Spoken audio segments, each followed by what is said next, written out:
Years ago, I hit a wall in my walk with the Lord. I was a youth intern at the local church that I was serving at Sam Houston State University.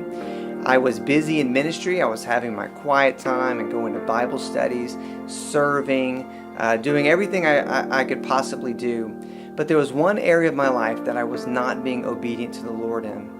I began to study Matthew 28, 18 through 20, the Great Commission. And what the Lord began to reveal to me in my life was that I was not intentionally investing in the life of other people like Jesus intentionally invested.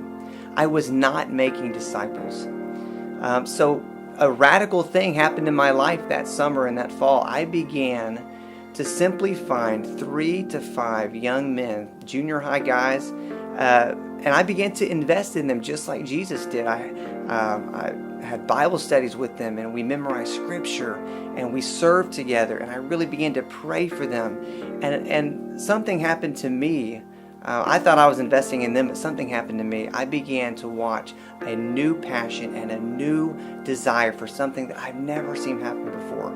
A joy came into my life in the process of making disciples that I believe most church members, or at least a lot of church members, have never experienced in their life because they've never intentionally invested in the life of another. Maybe they think you got to be super spiritual in order to do that. You don't have to be super spiritual. You just have to be obedient. So let me ask you this. If Jesus Christ were to ask you, are you intentionally making disciples? If the answer would be no, would you seriously pray about becoming a part of a challenge group this year?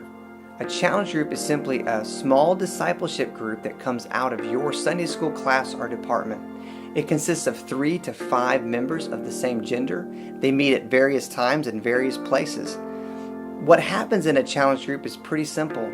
Bible study happens in a challenge group. Evangelism happens. A focus on spiritual disciplines like prayer and scripture memory. But probably the greatest thing that happens in a challenge group is an overall sense that this is what we're focused on. We want to make disciples, and we're going to hold each other accountable that we all become disciple makers.